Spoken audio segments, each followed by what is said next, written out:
दोस्तों एक बार फिर से हम आपके लिए Rajasthan SI new vacancy 2025 form fill up apply online process की अपडेट लेके आ चुके हैं।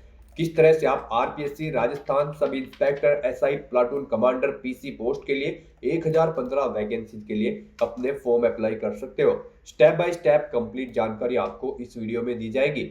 ऑनलाइन आवेदन करते समय अगर आपके सामने कोई भी टेक्निकल प्रॉब्लम आ रही है तो उसका हल आपको इस वीडियो में मिल जाएगा। ऑनलाइन अप्लाई करते समय आपको कोई भी ऐसी गलती या फिर मिस्टेक नहीं करनी होगी जिसको करने से आपके एप्लीकेशन फॉर्म रिजेक्ट हो सकते हैं। आवेदन करते समय आपको कुछ महत्वपूर्ण बातों को ध्यान में रखना होगा, तभी आपका एप्लीकेशन फॉर्म भी सक्सेसफुली सबमिट हो पाएगा।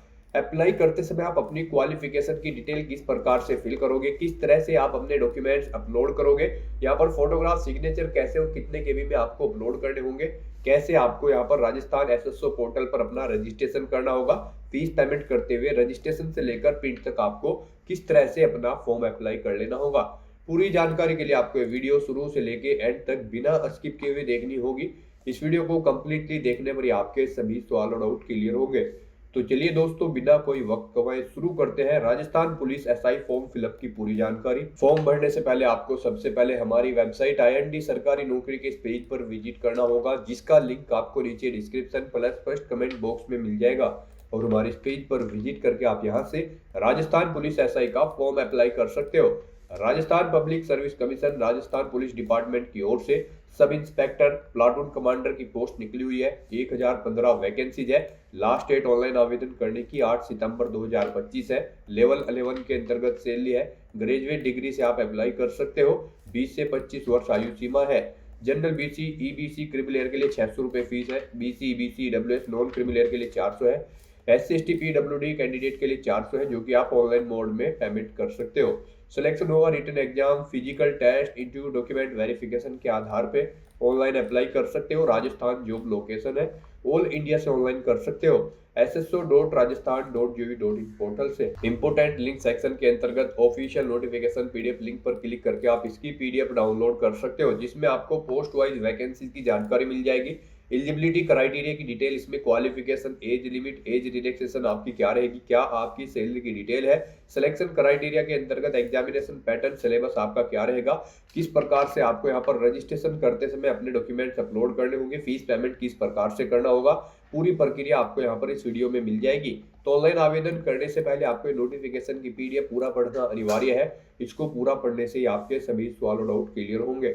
PDF रीड आउट करने के बाद में आपको अप्लाई ऑनलाइन लिंक पर क्लिक करना होगा, तो आपके सामने ऑनलाइन आवेदन करने का ये ऑफिशियल पोर्टल ओपन हो जाएगा। इसके थ्रू यहाँ पर आपको इस भर्ती के लिए अपने फॉर्म अप्लाई करने हैं। यहाँ पर गाइस अगर आपने राजस्थान सिंगल साइन ऑन के पोर्टल पर पहले से रजिस्ट्रेशन कर रखा है तो यहाँ पर आकर आपको अपनी SSO ID या फिर यूजर नेम एंटर करना है, अपना पासवर्ड आपको एंटर करना है, ये कैप्चा कोड आपको यहाँ पर एंटर करना है और लॉगिन की इस बटन पर क्लिक करके आपको अपने डैशबोर्ड में लॉगिन कर लेना है और फिर वहाँ से आपको अपना फॉर्म अप्लाई करना है। और गाइस अगर आप यहाँ पर राजस्थान सिंगल साइन ऑन के पोर्टल से किसी भी भर्ती के लिए फर्स्ट टाइम अप्लाई करने जा रहे हो तो सबसे पहले यहाँ पर आपको अपना रजिस्ट्रेशन करना होगा। उसके लिए आपको रजिस्ट्रेशन की ये टैब दी गई है, तो यहाँ पर आपको रजिस्ट्रेशन की इस टैब पर क्लिक करना है। उसके बाद आपके सामने यहाँ पर रजिस्ट्रेशन का इंटरफेस ओपन होगा। यहाँ पर भी आपके पास दो ऑप्शन है, आप सिंपली सिटीजन या फिर उद्योग है तो आप इस ऑप्शन पर क्लिक करें, गवर्नमेंट एम्प्लॉय है तो आप इस ऑप्शन पर क्लिक करें गवर्नमेंट एम्प्लॉय की स्टेप पर। फिर यहाँ पर आप अपना SIPF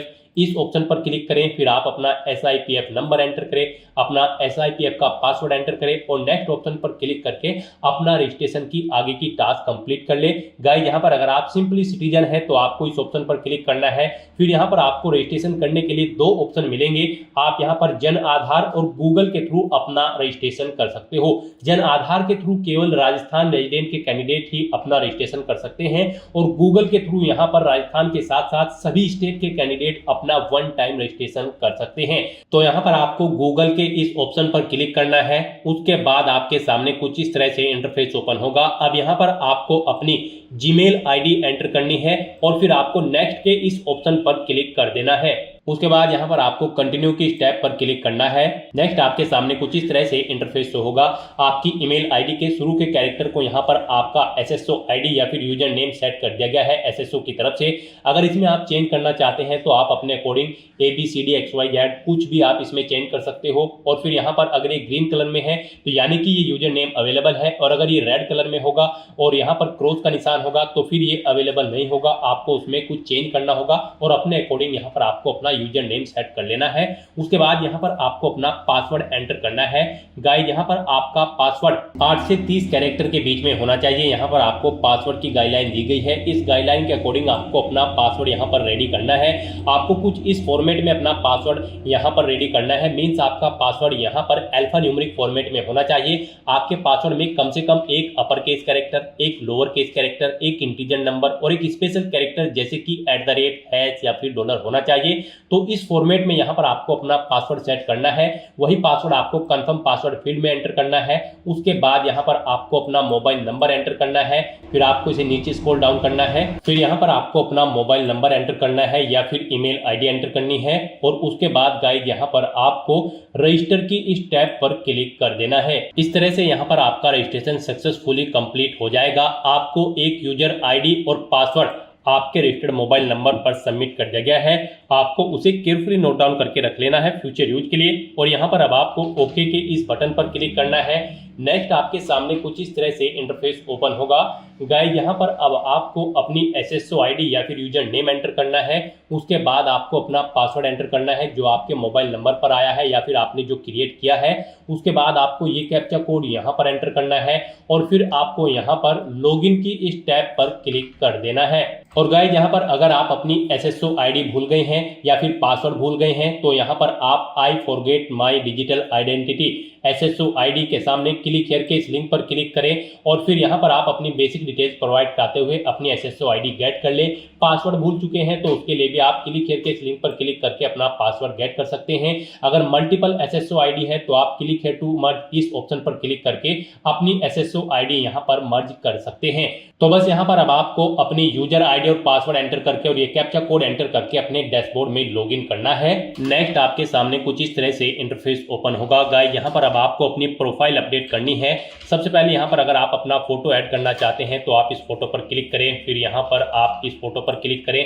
उसके बाद यहाँ पर आप इस ऑप्शन पर क्लिक करें और अपना फोटो सिलेक्ट करके यहाँ पर आप उसे अपडेट कर सकते हैं। अपना प्रोफाइल फोटो यानी कि आप यहाँ पर सेट कर सकते हो। उसके बाद यहाँ पर आप अपना फर्स्ट नेम चेंज करना चाहते हैं तो इसे आप चेंज कर सकते हैं। लास्ट नेम चेंज करना चाहते हैं तो इसे आप चेंज कर सकते हैं। उसके बाद यहाँ पर आपका जो डिस्प्ले नेम, आपकी प्रोफाइल का जो डिस्प्ले नेम होगा वो यहाँ पर आप एंटर कर दें। इसे आप अपने अकॉर्डिंग यहाँ पर सेट कर सकते हैं। फिर यहाँ पर आपको अपनी डेट ऑफ बर्थ इस कैलेंडर में से सिलेक्ट कर लेनी है। उसके बाद यहाँ पर आपको अपना जेंडर सिलेक्ट करना है, आप मेल हो, फीमेल हो या फिर ट्रांसजेंडर या फिर अदर। उसके बाद यहाँ पर आपको अपना मोबाइल नंबर एंटर करना है।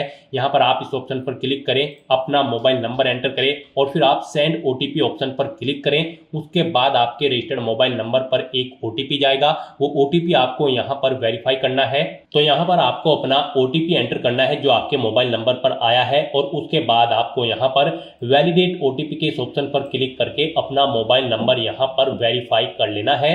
फिर यहाँ पर अगर आपके पास कोई लैंडलाइन नंबर है तो आप एंटर कर सकते हैं, नहीं है तो आप इस कॉलम को खाली छोड़ दें। फिर यहाँ पर आपको अपना एड्रेस एंटर करना है। उसके बाद आपको अपना पोस्टल कोड देना है, अपनी सिटी या फिर डिस्ट्रिक्ट यहाँ पर आप एंटर करें। और गाइस यहाँ पर उसके बाद आप अपना स्टेट सिलेक्ट कर लें, जिस स्टेट से आप बिलोंग करते हैं। उसके बाद अगर आप राजस्थान स्टेट के कैंडिडेट हैं तो आप अपनी जन आधार आईडी या फिर इनरोलमेंट आईडी यहाँ पर एंटर करें। आप इस ऑप्शन पर क्लिक करें, अपनी जन आधार आईडी या फिर इनरोलमेंट आईडी यहाँ पर एंटर करें और फैच मेंबर्स ऑप्शन पर क्लिक करके अपनी डिटेल यहाँ पर फैच कर ले। फिर यहाँ पर अगर आप राजस्थान स्टेट के कैंडिडेट हैं तो यहाँ पर आपको अपना संस्था आधार नंबर एंटर करना है। आप इस ऑप्शन पर क्लिक करें, अपना संस्था आधार नंबर एंटर करें, सेंड ओटीपी ऑप्शन पर क्लिक करें, आपके मोबाइल नंबर पर एक OTP आएगा जो आपके संस्था आधार नंबर से लिंक है। वो OTP आप यहाँ पर एंटर करके उसे वेरीफाई कर लें और उसके बाद गाइस यहाँ पर आप अपडेट के इस बटन पर क्लिक करके अपने प्रोफाइल की सभी डिटेल्स यहाँ पर अपडेट कर दें। इस तरह से यहाँ पर आपकी SSO की जो प्रोफाइल है वो सक्सेसफुली अपडेट हो चुकी है। अब यहाँ पर आप ओके के बटन पर क्लिक करें। नेक्स्ट आपके सामने यहाँ पर कुछ इस तरह से इंटरफेस ओपन होगा। अब यहाँ पर आपको रिक्रूटमेंट पोर्टल सर्च करना है। आप Ctrl+F यहाँ पर प्रेस करें, REC एंटर करें। उसके बाद यहाँ पर आपको रिक्रूटमेंट पोर्टल का ये ऑप्शन मिलेगा। आप इस लिंक पर क्लिक कर दें। नेक्स्ट आपके सामने कुछ इस तरह से इंटरफेस ओपन होगा। अब यहाँ पर आने के बाद आपको वन टाइम रजिस्ट्रेशन के इस लिंक पर क्लिक करना है। उसके बाद आपके सामने यहाँ पर कुछ इस तरह से इंटरफेस ओपन होगा। अब यहाँ पर आपको अपने वन टाइम रजिस्ट्रेशन की डिटेल प्रोवाइड करनी है। अब यहाँ पर आपसे सबसे पहले पूछा गया है कि क्या आप राजस्थान स्टेट के निवासी हैं, अगर हैं तो यस करें और फिर यहाँ पर आप अपनी जन आधार या फिर एक्नॉलेजमेंट ID एंटर करके फैच मेंबर ऑप्शन पर क्लिक करें और अपनी डिटेल यहाँ पर फैच कर लें। और अगर आप राजस्थान के निवासी नहीं हैं तो यहाँ पर आपको नो ऑप्शन सेलेक्ट करना है। उसके बाद यहाँ पर आपको अपना आधार नंबर एंटर करना है और फिर यहाँ पर आपको एग्री की स्टेप पर क्लिक कर देना है। उसके बाद यहाँ पर आपके सामने कुछ इस तरह से पॉपअप शो होगा। यहाँ पर आपसे पूछा गया है कि क्या आप राज्य भर्ती पोर्टल को एक बार पंजीकरण यानी कि OTR के लिए मेरे आधार विवरण, नाम, पिता का नाम, लिंग और जन्म दिनांक का उपयोग करने की अनुमति प्रदान करते हो या फिर करती हो। तो आपको इस चेकबॉक्स को ओके करना है और फिर आपको सेंड OTP के इस ऑप्शन पर क्लिक कर देना है। फिर आपके सामने कुछ इस तरह से इंटरफेस ओपन होगा। अब यहाँ पर आपको अपना आधार वेरीफाई करना है।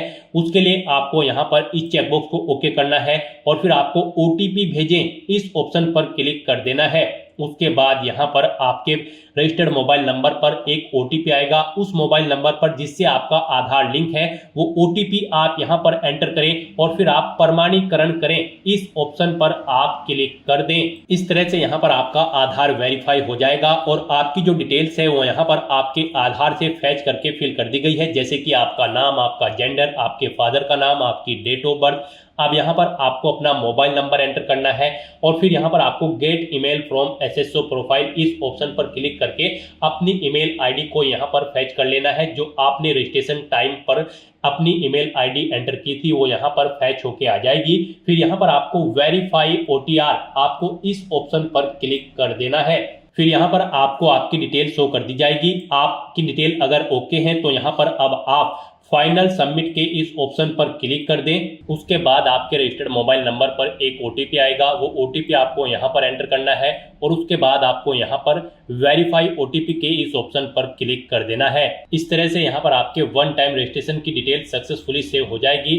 आपको एक रजिस्ट्रेशन नंबर यहाँ पर प्रोवाइड कर दिया गया है, वन टाइम रजिस्ट्रेशन नंबर। आपको इसे केयरफुली नोट डाउन करके रख लेना है फ्यूचर यूज के लिए। और यहाँ पर अब आपको ओके के इस बटन पर क्लिक करना है। फिर आपको आपके OTR के इसी इंटरफेस पर आपको रिडायरेक्ट कर दिया जाएगा। यहाँ पर आपकी OTR की सभी डिटेल्स वेरीफाई हो चुकी है। आपको एक रजिस्ट्रेशन नंबर जो वहां पर दिया गया था वो रजिस्ट्रेशन नंबर यहाँ पर भी शो कर दिया गया है। आपको इसे केयरफुली नोट डाउन करके रख लेना है फ्यूचर यूज के लिए। अब गाइस यहाँ पर आपको अपना फीस पेमेंट करना है। नेक्स्ट स्टेप आपका फीस पेमेंट का होगा।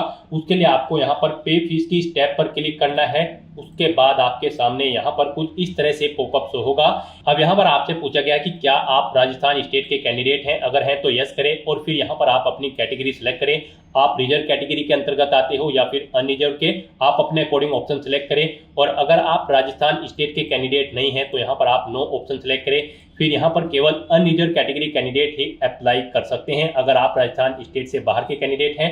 उसके बाद यहाँ पर आपसे पूछा गया कि क्या आप स्पेशली एबल्ड कैंडिडेट हैं, अगर हैं तो आप यहाँ पर यस ऑप्शन सेलेक्ट करें। उसके बाद यहाँ पर आपको 400 रुपये फीस के रूप में जमा कराने होंगे। और अगर आप स्पेशली एबल्ड कैंडिडेट नहीं है तो यहाँ पर आपको नो ऑप्शन सेलेक्ट करना है। फिर यहाँ पर आपको 600 रुपये एप्लीकेशन फीस के रूप में जमा कराने होंगे। तो इस तरह से आपको आपकी कैटेगरी के अकॉर्डिंग यहाँ पर फीस का अमाउंट शो कर दिया जाएगा। गाइस हम यहाँ पर आपको एक बार फिर से बता दें, अगर आप यहाँ पर वन टाइम रजिस्ट्रेशन करने जा रहे हो, अगर आप अनरिजर्व कैटेगरी से बिलोंग करते हो तो फिर आपको 600 रुपये फीस जमा करानी है। रिजर्व कैटेगरी के अंतर्गत आते हो तो फिर आपको 400 रुपये फीस के रूप में जमा कराने होंगे। ये अमाउंट आपको सिर्फ एक बार जमा कराना है। उसके बाद SSO के पोर्टल से जितनी भी भर्तियां निकलेगी, जितनी भी भर्तियों के लिए आप अप्लाई करोगे फिर आपको कोई शुल्क जमा नहीं कराना है। ये वन टाइम फीस है, आप एक बार फीस जमा करा के फिर यहाँ पर एसएससी की इस वेबसाइट के थ्रू मल्टीपल जॉब्स के लिए आप अप्लाई कर सकते हो। तो यहाँ पर अब आपको आपकी कैटेगरी के अकॉर्डिंग अमाउंट शो कर दिया जाएगा। उसके बाद यहाँ पर आपको पे फीस के इस ऑप्शन पर क्लिक करना है, फिर आपको ओके करना है। उसके बाद यहाँ पर आपको फीस पेमेंट के इंटरफेस पर डायरेक्ट कर दिया जाएगा। यहाँ पर आपके पास 3 चॉइस है, आप 3 तरह से अपना फीस पेमेंट कर सकते हो, नेट बैंकिंग के थ्रू, एग्रीगेटर के थ्रू या फिर QR कोड पेमेंट के थ्रू। यहाँ पर सबसे बेस्ट ऑप्शन आपके लिए QR कोड पेमेंट रहेगा। आप यहाँ पर इस ऑप्शन को सिलेक्ट करें, फिर यहाँ पर आप फोन पे ऑप्शन सिलेक्ट करें और पे नाउ के इस ऑप्शन पर क्लिक कर दें। उसके बाद गाइस यहाँ पर आपको फीस पेमेंट के इंटरफेस पर डायरेक्ट किया जाएगा। नेक्स्ट आपके सामने कुछ इस तरह से इंटरफेस ओपन होगा। यहाँ पर आप 2 तरह से फीस पेमेंट कर सकते हो, QR कोड के थ्रू या फिर आप अपने मोबाइल नंबर के थ्रू यहाँ पर फीस पेमेंट कर सकते हो। आपके लिए यहाँ पर बेस्ट ऑप्शन QR कोड रहेगा। तो यहाँ पर आप शो कोड ऑप्शन पर क्लिक करें, आपके सामने ये QR कोड शो होगा। आप अपने किसी भी UPI से इसे स्कैन करें और अपना फीस पेमेंट कर दें। सक्सेसफुली फीस पेमेंट करने के बाद आपको आपके OTR के डैशबोर्ड पर डायरेक्ट कर दिया जाएगा। यहाँ पर आपका फीस पेमेंट सक्सेसफुली कंप्लीट हो चुका है। अब आप व्यू रिसिप्ट के इस ऑप्शन पर क्लिक करके अपनी एप्लीकेशन फीस की एक रिसिप्ट का यहाँ पर प्रिंट आउट ले सकते हैं फ्यूचर यूज के लिए। और यहाँ पर अपनी ये फीस पेमेंट करने के बाद अब आपको नेक्स्ट ऑप्शन कंप्लीट करना है, वो आता है यहाँ पर आपका OTR eKYC। आपको इस ऑप्शन पर क्लिक करना है। अब यहाँ पर गाइस आपको अपना लाइव फोटो कैप्चर करना है और अपना हैंड रिटन डिक्लेरेशन डॉक्यूमेंट आपको अपलोड करना है। लाइव फोटो कैप्चर करने के लिए आपको कुछ गाइडलाइंस दी गई है, इन्हें ध्यान में रखते हुए आपको अपना फोटो यहाँ पर कैप्चर करना है। यहाँ पर 5 सेकंड के टाइमर के पश्चात अभ्यर्थी अपनी पलक 2-3 बार झपकाए। यदि आपकी फोटो बंद आंखों के साथ कैप्चर हुई है तो आप दोबारा से अपनी फोटो कैप्चर करें और फोटो कैप्चर करते समय आपको कैमरे की तरफ देखना है। अगर आप चश्मे का इस्तेमाल करते हैं तो आप अपना फोटो चश्मे के साथ ही लें, परंतु इस बात का ध्यान रखें कि चश्मे पर रोशनी के कारण फोटो अस्पष्ट अथवा चमक के साथ कैप्चर ना हो। बिल्कुल साफ फोटो आपका होना चाहिए। साथ ही साथ यहाँ पर अभ्यर्थियों को सुनिश्चित करना होगा कि लाइव फोटो साफ एवं पर्याप्त रोशनी में पृष्ठभूमि के साथ ली गई हो। धुंधली अथवा अंधकार में फोटो यहाँ पर एक्सेप्ट नहीं होगी। गाइस यहाँ पर अगर आपका फोटो स्पष्ट नहीं है तो आप बार बार अपना फोटो कैप्चर कर सकते हैं, परंतु एक बात आपको याद रखनी है, OTP के माध्यम से वेरिफिकेशन के पश्चात फाइनल सबमिट किए जाने के बाद आपको अवसर नहीं मिलेगा। उससे पहले ही आपको अपना फोटो यहाँ पर कैप्चर कर लेना है, फिर आप चेंज नहीं कर पाओगे। तो यहाँ पर इन दिशा निर्देश को रीड करने के बाद आपको इस चेकबॉक्स को ओके करना है। उसके बाद आपको टेक फोटो इस ऑप्शन पर क्लिक करना है। तो यहाँ पर अपना फोटो कैप्चर करने के बाद फिर आपको अपना hand written declaration document upload करना है। उसके लिए यहाँ पर आपको फॉर्मेट दिया गया है, आप सैंपल फाइल के इस लिंक पर क्लिक करें। नेक्स्ट आपके सामने यहाँ पर ये PDF ओपन हो जाएगी। गाइस यहाँ पर आपको इस PDF का एक हार्ड कॉपी प्रिंट आउट ले लेना है और उसके बाद आपको उस हार्ड कॉपी प्रिंट आउट पर अपना नाम मेंशन करना है, अपने फादर का नाम मेंशन करना है, अपनी डेट ऑफ बर्थ देनी है, यहाँ पर आपको अपने हस्ताक्षर करने हैं और उसके बाद आपको ये कंप्लीट डाटा फिर यहाँ पर मेंशन कर देना है अपने हाथ से ब्लू इंक पेन से। और उसके बाद यहाँ पर आपको अपने सिग्नेचर कर देने हैं। फिर ऐसे ही आपको यहाँ पर इंग्लिश में भी अपनी राइटिंग देनी है। उसके लिए यहाँ पर आपको इंग्लिश का परफॉर्मा दिया गया है। यहाँ पर भी आने के बाद आपको फिर अपना नाम एंटर करना है इंग्लिश में, अपने फादर का नाम एंटर करना है इंग्लिश में, अपनी डेट ऑफ बर्थ देनी है और फिर यहाँ पर आपको अपने सिग्नेचर करने हैं। और उसके बाद आपको ये कंप्लीट डाटा फिर अपने हैंड से ब्लू इंक पेन से आपको फिर दोबारा से इंग्लिश में यहाँ पर राइट कर देना है। उसके बाद गाइस यहाँ पर आपको अपनी SSO ID एंटर करनी है, अपना OTR वन टाइम रजिस्ट्रेशन का जो नंबर आपको मिला है वो रजिस्ट्रेशन नंबर यहाँ पर आपको एंटर करना है, अपना परमानेंट एड्रेस आपको यहाँ पर मेंशन कर देना है और यहाँ पर आपको अपने सिग्नेचर कर देने हैं। इस तरह से आपको अपना ये हैंड रिटन डिक्लेरेशन डॉक्यूमेंट तैयार कर लेना है और फिर इसका आपको फोटो खींचकर अपने कंप्यूटर में सेव कर लेना है, यानी कि इसकी एक सॉफ्ट कॉपी। और फिर आपको अपना वो डॉक्यूमेंट यहाँ पर अपलोड करना होगा। यहाँ पर आपका ये डॉक्यूमेंट PDF फॉर्मेट में होना चाहिए, साइज उसका 100 से 200 KB के बीच में होना चाहिए। तो यहाँ पर आपको चूज फाइल बटन पर क्लिक करना है, फाइल को सिलेक्ट करना है और अपना ये हैंड रिटन डिक्लेरेशन डॉक्यूमेंट यहाँ पर अपलोड कर देना है। गाइस हम आपको सैंपल के तौर पर दिखा रहे हैं, कुछ इस तरह से यहाँ पर आपको अपना हैंड रिटन डिक्लेरेशन डॉक्यूमेंट तैयार करना है और फिर इसे आपको अपलोड कर देना है। अपना फोटो अपलोड करने के बाद और हैंड रिटन डिक्लेरेशन अपलोड करने के बाद अब आपको सबमिट eKYC की इस टैब पर क्लिक करना है। उसके बाद में आपको इन चेक बॉक्सेस को ओके करना है और सेंड OTP की टैब पर क्लिक कर देना है। एक OTP आपके मोबाइल नंबर और ईमेल एड्रेस पर सबमिट किया गया है। वो OTP आपको इस बॉक्स में एंटर करना होगा और फाइनल सबमिट की इस टैब पर क्लिक कर देना होगा। इस तरह से आपकी OTR eKYC कंप्लीट हो चुकी है। तो यहाँ पर अब आपके तीनों स्टेप कंप्लीट हो चुके हैं। आपकी प्रोफाइल यहाँ पर अपडेट हो चुकी है, फीस पेमेंट आप कर चुके हो, अपनी eKYC आप कंप्लीट कर चुके हो। अब यहाँ पर आकर आपको होम के इस लिंक पर क्लिक कर देना है। उसके बाद यहाँ पर आपको आपके डैशबोर्ड में डायरेक्ट कर दिया जाएगा। अब यहाँ पर आपको ऑनगोइंग रिक्रूटमेंट सेक्शन में sub inspector COMP exam 2025 RPSC के सामने अप्लाई नाउ के इस लिंक पर क्लिक कर देना है इस भर्ती पर अप्लाई करने के लिए। नेक्स्ट आपके सामने कुछ इस तरह से इंटरफेस ओपन होगा। अब आपको दोबारा से सब इंस्पेक्टर / प्लाटून कमांडर की इस टैब पर क्लिक कर देना है। नेक्स्ट आपके सामने कुछ इस तरह से इंटरफेस शो होगा। यहाँ पर अगर आप अपने वन टाइम रजिस्ट्रेशन में कोई अपडेट करना चाहते हैं या फिर आप अपनी eKYC अपडेट करना चाहते हैं तो आप अपडेट के ऑप्शन पर क्लिक करें और अपना OTR यहाँ पर आप अपडेट कर लें। अगर अपडेटेड है तो बस यहाँ पर अब आपको प्रोसीड की स्टेप पर क्लिक कर देना है। अब यहाँ पर आपको अपनी बेसिक डिटेल्स प्रोवाइड करनी है। यहाँ पर आपको कुछ डिटेल आपकी ऑटोमेटिकली फिर मिल जाएगी जो आपके OTR से फैच कर ली गई है। यहाँ पर अब आपको अपनी मदर का नाम एंटर करना है। उसके बाद गाइस यहाँ पर आपको अपनी कैटेगरी सिलेक्ट कर लेनी है।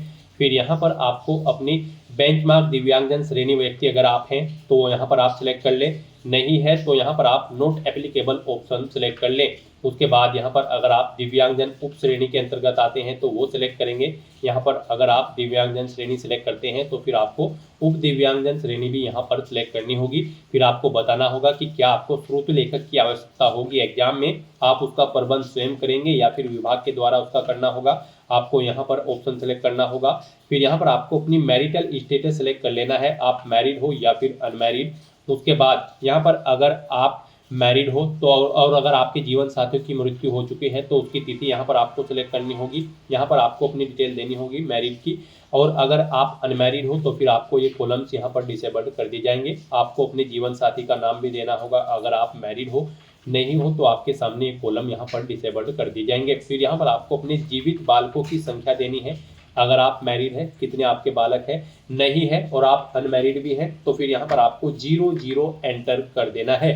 उसके बाद आपको इस पेज को नीचे स्क्रॉल डाउन करना है। फिर यहाँ पर अगर आप अपना व्हाट्सएप मोबाइल नंबर देना चाहते हैं तो वो आप एंटर कर दें, नहीं देना चाहते हैं तो इस कॉलम को खाली छोड़ दें। आपके पास पासपोर्ट है तो उसका नंबर आप दे सकते हैं, जन आधार ID यहाँ पर आप एंटर कर सकते हैं। नहीं करना चाहते हैं तो आप इन कॉलम्स को खाली छोड़ सकते हैं।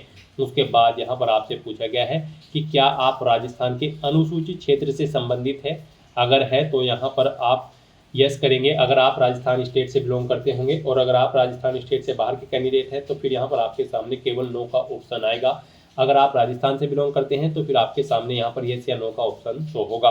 उसके बाद गाइज यहाँ पर आपको अपना कोरोस्पोंडेंस एड्रेस एंटर कर देना है और फिर गाइज आपको यहाँ पर नेक्स्ट के इस ऑप्शन पर क्लिक कर देना है। नेक्स्ट यहाँ पर आपको अपनी पर्सनल डिटेल प्रोवाइड करनी है। सबसे पहले यहाँ पर आपको अपनी नेशनलिटी सिलेक्ट कर लेनी है। फिर आपको अपना होम स्टेट यहाँ पर सिलेक्ट कर लेना है और फिर उसके बाद यहाँ पर आपको अपना जिला सिलेक्ट कर लेना है। उसके बाद यहाँ पर आपको अपना ब्लॉक सिलेक्ट करना है, तहसील सिलेक्ट करनी है, विलेज यहाँ पर आपको सिलेक्ट कर लेना है। फिर आपसे पूछा गया है कि क्या यहाँ पर आप इंडिया के बाहर से स्थापित हुए हैं। अगर हुए हैं तो आप यस करेंगे और किस कंट्री से हुए हैं वो आप सिलेक्ट करेंगे। नहीं हुए हैं, यहीं के आप इंडिया के हैं तो आप नो ऑप्शन सिलेक्ट कर लेंगे। उसके बाद आपसे पूछा गया है कि क्या आप भूतपूर्व सैनिक हैं। अगर हैं तो आप यस करेंगे और फिर सर्विस स्टेटस देंगे। यहाँ पर आपके पास NOC ले रखी है आपने या फिर आप रिटायर्ड है। रिटायर्ड है तो PPO नंबर देंगे, रिटायरमेंट की डेट यहाँ पर आप देंगे। और अगर आपने NOC ले रखी है तो फिर आप NOC लेटर नंबर देंगे, डेट ऑफ NOC यहाँ पर आप सिलेक्ट कर लेंगे। और अगर आप EX सर्विसमैन कैंडिडेट नहीं है तो सिंपली यहाँ पर आप नो ऑप्शन सेलेक्ट करें। आगे की डिटेल फिर आपको डिसेबल्ड कर दी जाएगी, नहीं देनी है। फिर आपसे पूछा गया है कि क्या आप स्पोर्ट पर्सन हैं। अगर है तो आप यस करेंगे और फिर यहाँ पर आप टाइप सेलेक्ट करेंगे अपने स्पोर्ट का। आपने नेशनल लेवल पर नेशनल लेवल के आप स्पोर्ट पर्सन हैं या फिर इंटरनेशनल, आप अपने अकॉर्डिंग यहाँ पर ऑप्शन सेलेक्ट करें और फिर उसकी डिटेल यहाँ पर प्रोवाइड कराएं। जैसे कि गेम का नाम यहाँ पर आपको देना है, संस्था का नाम देना है जिससे आपने गेम खेला है, भागीदारी का वर्ष देना है, टूर्नामेंट का प्रकार आपको सिलेक्ट कर लेना है, वो इंडिविजुअल था या टीम प्लेयर, फिर क्या आप विजेता है या प्रतिभागी है, फिर क्या आपने राष्ट्रीय टूर्नामेंट में पदक जीता है। यहाँ पर मेडल का प्रकार आपको सिलेक्ट करना होगा अगर आपने मेडल जीता होगा। इस तरह से यहाँ पर आपको अपने स्पोर्ट की डिटेल देनी होगी। और अगर आप स्पोर्ट पर्सन नहीं है तो सिंपली यहाँ पर आप नो ऑप्शन सिलेक्ट करें। फिर आगे की डिटेल आपको प्रोवाइड नहीं करानी है। उसके बाद आपसे पूछा गया है कि क्या आप एनसीसी कैडेट प्रशिक्षक हैं, अगर हैं तो आप यस करेंगे, और फिर किस डेट से किस डेट तक है वो डेट आप सेलेक्ट करेंगे, नहीं है तो आप नो ऑप्शन सेलेक्ट करें। उसके बाद यहाँ पर आपसे पूछा गया है कि क्या आप भूतपूर्व कैदी हैं, अगर हैं तो आप यस करेंगे। फिर यहाँ पर आप डेट सेलेक्ट करेंगे कब से कब तक आप कैदी थे, नहीं है तो आप नो ऑप्शन सेलेक्ट करेंगे। फिर यहाँ पर आपसे पूछा गया है कि क्या आप मौजूदा सरकारी विभाग या फिर सार्वजनिक उपक्रम कर्मचारी हैं, अगर हैं तो आप यस करेंगे।